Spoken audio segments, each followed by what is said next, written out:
दोस्तों नमस्कार, मैं मोहन थवाइत एमटेक चैनल में आपका स्वागत करता हूं। अगर आप चैनल पर पहली बार आए हैं तो मैं आपसे यही कहना चाहूँगा कि मेरा ये वीडियो आपके दिल को छू जाए तो सब्सक्राइब करके नोटिफिकेशन की घंटी को जरूर दबा दें ताकि मेरा आने वाला लेटेस्ट वीडियो आप सबसे पहले देख सकें। दोस्तों, मेहनत करने के बाद भी व्यक्ति को कुछ कामों में सफलता तो मिल जाती है, लेकिन कुछ कामों में असफलता का मुंह भी देखना पड़ता है। यदि आप जीवन में सफल होना चाहते हैं, बिजनेस में सफल होना चाहते हैं, तो चाणक्य नीति में बताई गई इन 6 बातों पर तथा उसके अंदर छिपी हुई महत्वपूर्ण संदेश पर गौर जरूर करें। पहला पॉइंट है, आचार्य चाणक्य कहते हैं कि सबसे जरूरी बात यह है कि हमें अपनी ताकत पहचाननी चाहिए। हमें मालूम होना चाहिए कि हम क्या कर सकते हैं। हमें वही काम करना चाहिए जिसे लगे कि हाँ, हम इसे कर सकते हैं। यदि शक्ति से अधिक काम हम हाथ में ले लेंगे तो असफल होना तय है। इसका मतलब बिल्कुल साफ है कि चादर जितना हो पैर उतना ही पसारे। अगर और ज़्यादा की इच्छा रखते हैं तो पहले चादर को बड़ा कर लें, फिर इच्छा पूरी कर लें। मान लीजिए अगर आप कोई उद्योग चलाते हैं, आपकी उत्पादन क्षमता 10,000 यूनिट है, लेकिन आपके पास एकाएक डिमांड 50,000 यूनिट का हो जाता है और आप अपना सारा पूंजी, यहाँ तक कि अपना घर और व्यापार के स्थान को गिरवी रखकर अपने प्रोजेक्ट को 5 गुना बड़ा कर लेते हैं। उत्पादन भी 10,000 से बढ़कर 50,000 यूनिट प्रोडक्शन शुरू हो जाता है, लेकिन अगले 1 महीने में आपको भारी उलटफेर का सामना करना पड़ता है। जैसा कि हाल ही में कोरोना और लॉकडाउन की वजह से न जाने कितने तरह के बिजनेस का शटर डाउन हो गया। इस तरह के हालात जब किसी के सामने पैदा हो जाता है तो उसका सब कुछ बिक जाता है, नीलाम हो जाता है, वो व्यक्ति सीधा सड़क पर आ जाता है। इसलिए आचार्य चाणक्य की ये बात हमें कभी नहीं भूलना चाहिए कि हमें अपनी शक्ति के साथ भविष्य में मांग और आपूर्ति का सही आकलन करके ही काम करना चाहिए, वरना पूंजी, व्यापार और स्वास्थ्य तीनों बर्बाद हो सकता है। दूसरा पॉइंट है, आचार्य चाणक्य के अनुसार सफल वही है जिसे इस प्रश्न का उत्तर हमेशा मालूम रहता है कि वक्त कैसा चल रहा है, और एक समझदार व्यक्ति जानता है कि वर्तमान समय कैसा चल रहा है। अभी सुख के दिन है या दुख के दिन। यदि सुख के दिन है तो अच्छे कार्य करते रहें, और यदि दुख के दिन है तो अच्छे कामों के साथ धैर्य बनाए रखना चाहिए। चाणक्य के इन बातों का सबसे ताजा उदाहरण यही है कि आज पूरी दुनिया कोरोना वायरस की चपेट में है।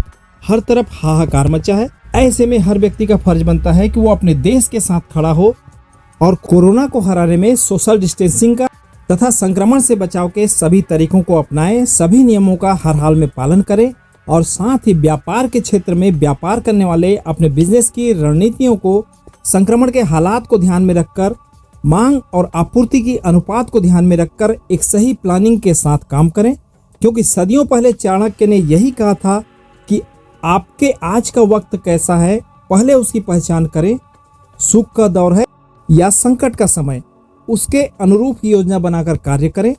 तीसरा पॉइंट है, आचार्य चाणक्य कहते हैं कि हमें मालूम होना चाहिए कि हमारे सच्चे मित्र कौन हैं और कौन कपटी। यूं कह लें कि मित्रों के वेश में शत्रु कौन कौन है। मित्रों के वेश में छिपे शत्रु को पहचानना बहुत जरूरी है। साथ ही इस बात का भी ध्यान रखें कि सच्चे मित्र कौन है, क्योंकि सच्चे मित्रों की मदद लेने पर ही सफलता मिल सकती है। दोस्तों, अक्सर लोग यही गलती कर जाते हैं। जो उनकी तारीफ करता है, जो उनके साथ व्यवहार कुशलता से बात करता है, जो उनको अच्छा सम्मान देता है, बातों ही बातों में जो लोगों को उलझाकर अपनी बात मनवाने की कोशिश करता है, जो किसी व्यक्ति या दुकानदार को अपनापन और मित्रता दिखाकर उधार देने के लिए मोटिवेट करने में कामयाब हो जाता है, ऐसे लोग न कभी किसी के सच्चे दोस्त होते हैं और न ही स्थायी ग्राहक। वो तब तक रिश्ते निभाते हैं जब तक उनका मतलब पूरा होते रहता है। जैसे ही सामने वाले को एहसास हो जाता है उनके मतलबी होने का, तो ऐसे लोग मित्रता तोड़ देते हैं, दुकान में आना छोड़ देते हैं। दोस्तों, ऐसे लोग कभी भी आपके मुसीबत के वक्त काम नहीं आएंगे। इसलिए किसी के साथ दोस्ती, घनिष्ठता या आत्मीयता संबंध बनाने से पहले उसकी हर तरह से अवलोकन जरूर करना चाहिए। चौथा नीति है, आचार्य चाणक्य कहते हैं कि हमें अपने कंपनी में काम करते हुए वहाँ की ज़रूरत को भी ध्यान में रखना चाहिए। साथ ही इस बात पर भी गौर करना चाहिए कि हमारा प्रबंधक कंपनी, संस्थान या बॉस हमसे क्या चाहता है। हमें वो काम करना चाहिए जिससे संस्थान को लाभ मिलता हो। दोस्तों, परिवार में आपका पोजीशन क्या है? आप किसी के बेटे, किसी के भाई, किसी का पति, किसी का पिता, किसी का चाचा तो किसी का दोस्त जरूर होंगे। और बिजनेस में किसी के लिए व्यापारी तो किसी के लिए, जहां से आप अपने बिजनेस हेतु सामान खरीदारी करते हैं, उनकी नज़र में एक कस्टमर भी होंगे। तो ऐसी अवस्था में आपकी एक जिम्मेदारी ये होती है कि आवश्यकता और परिस्थिति के हिसाब से अपने टाइम को बेहतर मैनेज कर रिश्तों को मजबूत बनाने का प्रयास करें, जिससे परिवार, व्यापार, व्यापारी और कस्टमर सभी की नज़रों में आपका इमेज बेहतर बन सके। क्योंकि एक बेहतर इमेज वाले व्यक्ति का हर कोई सम्मान करता है, उसे हर कोई सम्मान देता है, उस पर ज़्यादा विश्वास करता है और उसके बात करने में लोग खुशी का अनुभव करते हैं।